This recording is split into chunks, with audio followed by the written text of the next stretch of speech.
Welcome दोस्तों हमारे YouTube channel ज्ञान विद्या पर। तो आज की क्लास में हम प्रश्नावली 3.2 को बहुत ही यहाँ पर आसान भाषा में यहाँ पर हम समझाने का प्रयास करेंगे। यदि उससे पहले अगर आप हमारे YouTube चैनल पर नए हो तो चैनल को सब्सक्राइब कर लेना, ताकि हम जैसे ही वीडियो डालें उसका नोटिफिकेशन आप तक तुरंत पहुंचे। तो चलिए बिना देरी किए हुए यहाँ पर हम आपको कक्षा 10 प्रश्नावली 3.3 का जो हम यहाँ पर पहला सवाल है उसको बहुत ही आसान भाषा में हम आपको समझाने का प्रयास करेंगे। तो क्लास को यहाँ पर बिल्कुल भी स्किप मत करिएगा, नहीं तो आपके समझ में नहीं आएगा। तो इसलिए आप वीडियो को यहाँ पर पूरा देखिएगा। तो यहाँ पर हम आपका टाइम बिल्कुल भी वेस्ट नहीं करेंगे, ताकि आपको एक ही बार में समझ में आ जाए और आपको यहाँ पर बार बार वीडियो ना देखना पड़े। तो मैं बहुत ही आसान भाषा में और कॉन्सेप्ट के साथ यहाँ पर बताता चलूंगा। तो सबसे पहले इस प्रश्नावली को हल करने के लिए सबसे पहले आपको जो है प्रतिस्थापन और विलोपन विधि आपको एकदम आसान से आनी चाहिए। यदि आपको ये दोनों विधि आती है तो आप बहुत ही आसान भाषा में इसको एकदम आसान तरीका से लगा सकते हैं। तो यदि अभी तक आपने विलोपन और प्रतिस्थापन नहीं देखा है या नहीं जाना है तो मेरे चैनल पर जाकर वहां पर देखेगा, तो वहां पर मेरा दो वीडियो, एक प्रतिस्थापन एक विलोपन का अलग अलग वीडियो मैंने वहां पर डाला है, और बहुत ही आसान भाषा में मैं वहां पर समझाने का प्रयास किया हूं कि ताकि बच्चों को एक ही बार में समझ में आ जाए और बार बार वीडियो ना देखना पड़े।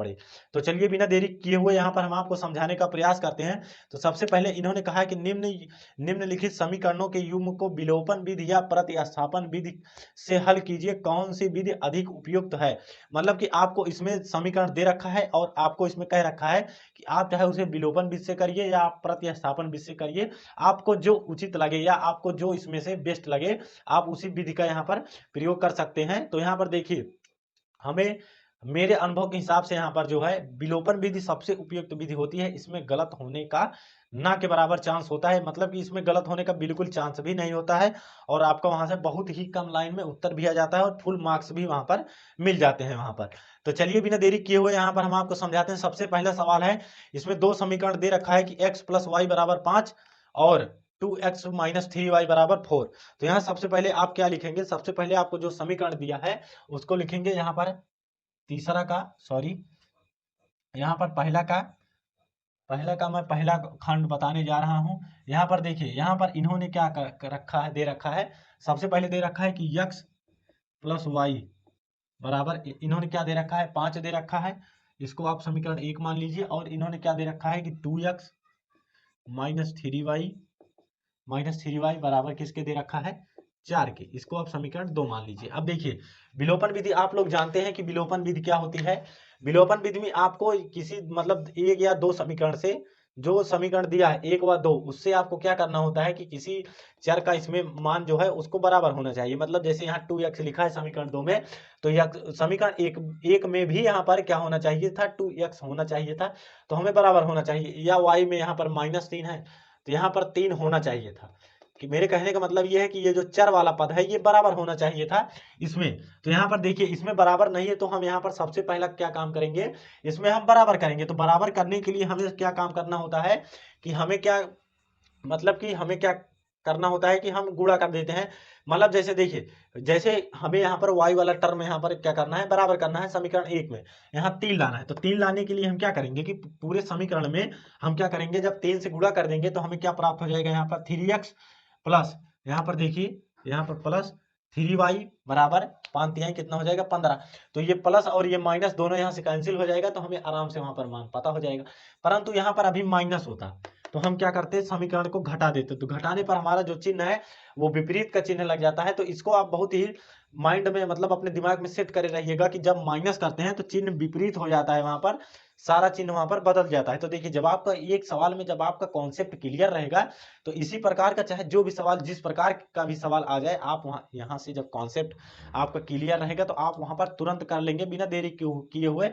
मान लीजिए कि पेपर में आता है तो आप एकदम वहां पर फोड़ के आएंगे, एकदम कोई प्रॉब्लम आपको नहीं होगी। तो सबसे पहले देखिए, सबसे पहले क्या करेंगे, यहाँ से लिखेंगे कि समीकरण, सबसे पहले आप लिखेंगे कि यहाँ से हल, हल में लिखेंगे कि समीकरण 1 में 3 से गुणा करने पर, समीकरण एक में से 3 से गुणा 3 से गुणा करने 3 से गुणा करने पर, तो देखिए इसमें क्या हो जाएगा, 3x हो जाएगा प्लस 3y हो जाएगा, और यहाँ पर क्या हो जाएगा, बराबर 5 कितना हो जाएगा, 15 हो जाएगा। और आप समीकरण 2 लिख दीजिए।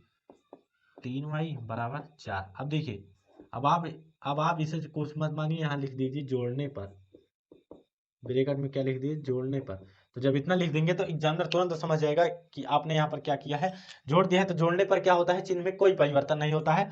तो यहाँ से ये कट जाएगा, तो यहाँ से क्या बचेगा, 5x बराबर, यहाँ से क्या हो जाएगा, 15 4 कितना हो जाएगा, 19। देखिए हमारा यहाँ से मान एकदम सही निकला है कि नहीं निकला है, पहले उसको हम एक बार यहाँ पर क्या करते हैं, मिला लेते हैं। तो इसमें हमने क्या किया कि समीकरण 3 में हमने गुणा किया, मतलब समीकरण 1 में 3 से जब गुणा किया तो यहाँ 3x हो गया, यहाँ क्या हो गया, 3y हो गया, और यहाँ पर क्या हो गया, 5 तिहाई या 3 पची कितना हो गया, 15 हो गया। समीकरण 2 क्या रखा था, 2x दिया था हमें, 2 ही x तो दिया था, माइनस 3y दिया था, बराबर किसके दिया था, 4 के दिया था। तो देखिए अब यहाँ से कटेगा ये नहीं, तो यहाँ से क्या हो जाएगा, 19/5। यहाँ पर आपका यक्स का मान कितना आ जाएगा, 19/5। अब देखिए जब यक्स का मान 19/5 हो गया, तो इसी यक्स का मान आप चाहे जिस समीकरण में रख दीजिए, आपको तुरंत यहाँ से प्राप्त हो जाएगा। तो हम क्या करते हैं कि यक्स का मान यहाँ से लिखेंगे, यक्स का मान किसमें, यक्स का मान समीकरण किसमें रखने पर, एक में रखने पर, एक में रखने पर क्या लिखेंगे, एक में रखने पर। तो देखिए आप चाहे इसी यक्स का मान आप चाहे इसमें रखिए, चाहे इसमें रखिए, चाहे इन दोनों में, चाहे इन दोनों में, कोई आपको प्रॉब्लम नहीं है, सब में वही मान आएगा। चाहे आप इसमें रख के देख लीजिएगा, चाहे इसमें। तो हमने इसलिए समीकरण 1 में रखा क्योंकि थोड़ा सा आसान लग रहा है, तो करने में आपको वहां से दिक्कत नहीं होगी। तो यहाँ देखिए अब एक्स के स्थान पर 19/5 लिखेंगे, प्लस वाई बराबर कितना है, 5 के है। तो यहाँ से देखिए हर नहीं बराबर है, तो इसका हम नीचे का बटा 1 कर लेंगे। तो यहाँ देखिए क्या हो जाएगा, यहाँ से 19 हो जाएगा, प्लस यहाँ से कितना हो जाएगा, यहाँ से कितना हो जाएगा, 5y बराबर कितना हो जाएगा, 5 के, और बटे में कितना हो जाएगा, 5। तो देखिए यहाँ से क्या प्राप्त हो गया, 19/5y। अब देखिए इधर बटे में है, उधर जाएगा तो गुणे में हो जाएगा, मतलब 5 5 25। 19 को हम ले जाकर उधर घटा देंगे, तो देखिए कि अब हमें क्या प्राप्त होगा, 19 को जब उधर हम ले जाकर घटा देंगे, तो हमें यहाँ से क्या हो जाएगा, 5y, और बराबर यहाँ से क्या प्राप्त होगा, 25 माइनस 19। तो यहाँ 25 माइनस 19 क्या प्राप्त होगा, आपको 6 प्राप्त होगा। तो y बराबर कितना हो जाएगा, 6/5। तो आपका इतना उत्तर आ गया। यदि आपको समीकरण को चेक करना है कि हमारा समीकरण या सही है कि यह गलत है, तो आप इसको तुरंत यहाँ से चेक भी कर सकते हैं। आप क्या करेंगे कि इसी x का मान और y का मान किसी भी समीकरण में रख देंगे, तो हमारा दोनों पक्ष क्या होना चाहिए, बराबर होना चाहिए। या ट्रिक होती है चेक करने की, मान लीजिए कि एग्जामिनर, मान लीजिए कि आपको पेपर में थोड़ा सी कहीं दिक्कत हो रही है, तो आप इस प्रकार से क्या कर सकते हैं, मान को यहाँ पर चेक कर सकते हैं। तो देखिए हम इसी x और y का मान हम समीकरण 1 में रखे हैं, तो x का मान कितना आया है, 19/5, प्लस इसका क्या आया है, 6/5। ये किसके बराबर होना चाहिए था, 5 के बराबर। तो 6 5 कितना हो गया, 19 6 25, और यहाँ से बटे में कितना आ गया, 5 बराबर 5 5 25 कितना हो जाएगा, 25। मतलब कि यह हमारा जो x और y का मान आया है, हमने यहाँ से चेक कर लिया, हमारा x और y का मान जो है वह एकदम करेक्ट आया है। यहाँ पर आपको कोई प्रॉब्लम नहीं है। तो मुझे उम्मीद है कि आप लोगों को पहला सवाल एकदम आसान भाषा में हमने समझाने का प्रयास किया है, तो आपको एकदम आसान से यहाँ पर समझ में आ गया होगा। तो देखिए यहाँ पर हम तीसरा सॉरी, इसमें जो अब आप यहाँ पर कर लेंगे, जब इसी कॉन्सेप्ट को आप क्लियर हो गया, तो आप जो 3 सवाल बचा है उसको आप यहाँ पर कर लेंगे। तो इसमें जो चौथा सवाल है वो बटे वाला है, तो उसको यहाँ पर हम समझा दे रहे हैं। बाकी जो 2 सवाल बचेगा आप उसे करेंगे, और यदि कहीं भी दिक्कत होती है तो आप मुझे क्या करेंगे, कमेंट में जरूर बताएंगे कि मुझे यहाँ दिक्कत है, तो मैं आपको वहां से तुरंत आंसर उसका दूंगा। तो यहाँ देखिए, चलिए आप चाहे इसका स्क्रीनशॉट ले सकते हैं।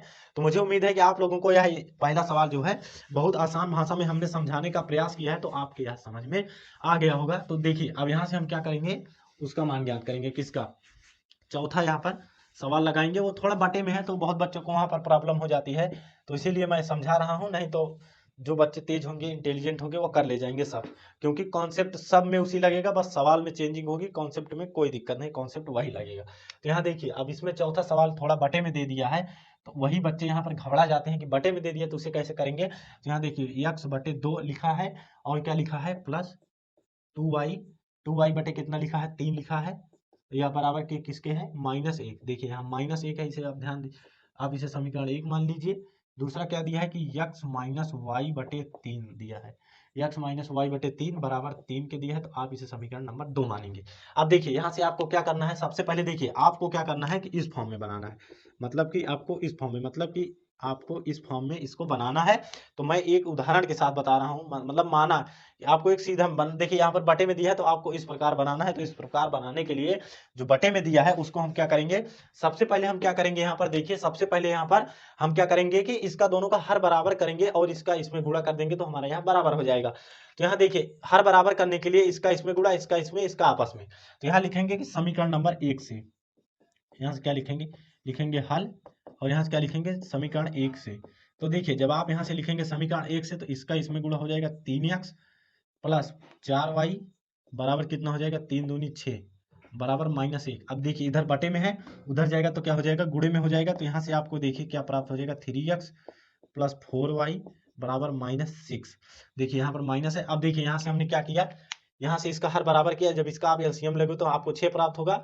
मतलब इसमें इस संख्या से गुणा कीजिए, यहाँ पर 6 आ जाए तो 3 से करेंगे। तो देखिए जो नीचे करेंगे वही ऊपर, तो 3 से हमने ऊपर नीचे गुणा कर दिया तो 3x आ गया। इसमें क्या किया, 2 से गुणा कर दिया तो यहाँ 4y हो गया, इसका आपस में गुणा कर दिया तो 6 हो गया -1। अब देखिए यहाँ से ये प्राप्त हो गया, बटे में है उधर जाएगा तो गुणे में हो जाएगा। अब इसे समीकरण नंबर 3 मान लीजिए। अब क्या लिखेंगे, समीकरण 2 से, समीकरण 2 से भी वही काम यहाँ पर कर लीजिए। क्या करेंगे, समीकरण 2 से, तो 2 से देखिए आपको मान इसका बराबर कर लीजिए। तो यहाँ से क्या हो जाएगा, 3x हो जाएगा -y बराबर 3, और यह किसके बटे में हो जाएगा, 3 इधर जाएगा तो 3 त्रिका कितना हो जाएगा, 9। तो यहाँ से देखिए आपको क्या प्राप्त हो गया, 3x -y। तो देखिए आपको यहाँ से क्या प्राप्त हो गया, 3x -y बराबर 3 त्रिका 9। आप इसे समीकरण नंबर 4 मान लीजिए। अब यहाँ पर देखिए समीकरण 3 और 4 से देखिए ये वाला हमारा क्या है, x वाला टर्म बराबर है। देखिए यहाँ भी 3x है, यहाँ भी 3x है। तो हम क्या करेंगे, यहाँ जब 3x है तो इसको हम समीकरण को घटा देंगे तो हमारा चिन्ह क्या हो जाएगा, सब बदल जाएगा। तो यहाँ लिखेंगे, यहाँ क्या लिखेंगे, यहाँ लिखेंगे कि समीकरण 3 और 4 को घटाने पर क्या लिखेंगे, समीकरण समीकरण 3 तथा समीकरण समीकरण 4 को घटाने पर, समीकरण 4 को घटाने पर। तो यहाँ जब आप घटाने पर लिख देंगे तो अब यहाँ पर समीकरण 3 क्या लिखा है, 3x प्लस 4y बराबर किसके दिया है, -6 के। यहाँ क्या दिया है, 3x -y बराबर किसके दिया है, 9 के। तो जब यहाँ पर आप क्या करेंगे, घटाने, हमने लिखा है घटाने पर, तो हमने क्या बताया, जब घटाएंगे तो चिन्ह विपरीत हो जाएगा। मतलब देखिए कुछ नहीं लिखा तो यहाँ प्लस लिखा है तो यहाँ पर माइनस हो जाएगा। यहाँ क्या लिखा है, माइनस लिखा है तो यहाँ प्लस हो जाएगा। यहाँ क्या लिखा है, प्लस लिखा है तो यहाँ माइनस हो जाएगा। अब इसका क्या मतलब है कि अब ये इस वाले माइनस से मतलब हमें कुछ नहीं, अब इससे हमें प्लस से मतलब है यहाँ पर। तो ये देखिए ये तो कट गया प्लस माइनस, अब ये दोनों कितना हो जाएगा, 5y, और ये माइनस माइनस कितना हो जाएगा, प्लस। परंतु क्या आएगा, 15 आएगा, परंतु माइनस, क्योंकि बड़े संख्या के सामने जो चिन्ह रहता है वही उतरता है। तो y बराबर हमें क्या मिल गया, -15/5, इससे कट गया, मतलब y बराबर कितना हो गया, -3। तो आपको y बराबर कितना मिल गया, -3। अब इसी y का मान आप चाहे जिस समीकरण में रख दीजिए, आपको तुरंत वहां से x का मान पता चल जाएगा। तो हम यहाँ पर क्या करते हैं, समीकरण 3 में ही रख देते हैं, नहीं 4 में रखते हैं। देखिए क्योंकि आप देखिए उसी समीकरण में रखिएगा जिसमें देख लीजिएगा आपकी कैलकुलेशन क्या है, मतलब तेज हो सकती है, गलत होने का चांस नहीं रहता है। आप चाहे जिस समीकरण में रखेंगे आपका या x का मान बराबर ही आएगा। तो यहाँ देखिए हम क्या करते हैं, 4 में रखते हैं, तो 4 में हमारी कैलकुलेशन थोड़ी कम होगी। तो यहाँ y का मान हम क्या करेंगे कि यहाँ लिखेंगे कि y का मान समीकरण 4 में रखने पर क्या करेंगे, समीकरण 4 में रखने पर। तो देखिए जब y का मान हम समीकरण 4 में रखेंगे तो यहाँ से क्या हो जाएगा, 3x, यहाँ से क्या हो जाएगा, माइनस, और एक माइनस वो वाला है, -3 हो जाएगा बराबर 9 के हो जाएगा। अब यहाँ देखिए -3, ये माइनस माइनस प्लस हो गया, +3 बराबर 9। यहाँ से 3x बराबर 9 -3, तो प्लस इधर है उधर जाएगा तो -3। तो यहाँ से देखिए हमें क्या प्राप्त हो जाएगा, 6, मतलब x बराबर 6/3, मतलब ये कट गया। तो x बराबर यहाँ से क्या प्राप्त हो गया आपको, x बराबर आपको यहाँ से क्या प्राप्त हो गया, 2। तो यहाँ नीचे लिख देंगे अतः x बराबर 2, y बराबर -3।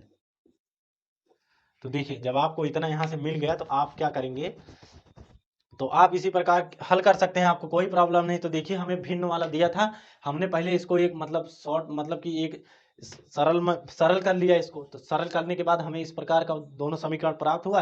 तो इसमें हमने देखा कि हमारा जो x वाला टर्म है वो बराबर है, तो हमने इसको क्या कर दिया, घटा दिया। तो घटाने पर हमने बताया कि चिन्ह क्या होते हैं, विपरीत हो जाते हैं, प्लस का माइनस, माइनस का प्लस। वही हमने सारा प्रोसेस किया, आप सारा प्रोसेस जानते हैं हमने कैसे किया। तो बस आपका तुरंत वहां x और y का मान आ जाएगा। जब x और y का मान आ जाएगा तो नीचे लिख देंगे बटा में, अतः x बराबर इतना, y बराबर इतना। तो एग्जामिनर की नजर सिर्फ इस पे जाएगी। तो तो आपको वहां से फुल मार्क्स मिलेंगे। यदि ये, अब यहाँ से आप चेक भी कर सकते हैं कि हमारा x और y का मान बराबर नहीं आया है या नहीं आया है। तो अब देखिए यहाँ से क्या करेंगे, किसी भी समीकरण में x और y का मान क्या करेंगे, रख देंगे, तो वहां से बराबर हो जाएगा। तो आप ये करके मुझे कमेंट में जरूर बताएंगे कि या x और y का मान यहाँ से बराबर आया ही नहीं आया, आया है या नहीं आया है। तो आज के लिए इतना ही रखते हैं। तो अभी तक हमारे यूट्यूब चैनल को आपने सब्सक्राइब नहीं किया है तो प्लीज़ हमारे यूट्यूब चैनल को सब्सक्राइब कर लो, ताकि हम जैसे ही वीडियो डालें उसका नोटिफिकेशन आप तक तुरंत जाए। और कमेंट में जरूर बताना कि आपको जो हमने 2 सवाल बताया वो कैसा लगा, और अभी जो 2 सवाल उसमें बचा है उसको आप लगाएंगे और लापरवाही बिल्कुल भी नहीं करेंगे। उसको आप लगा करके मुझे कमेंट में जरूर बताएंगे कि आपको यदि कहीं भी दिक्कत होती है तो हमें कमेंट आप कर देंगे, तो वहां से हम आपको तुरंत उत्तर देंगे। तो मुझे उम्मीद है कि आप लोगों को यह सवाल आ गया होगा। तो आज के लिए इतना ही रखते हैं और फिर मिलते हैं हम अपने अगली क्लास में। तो जय हिंद, जय भारत।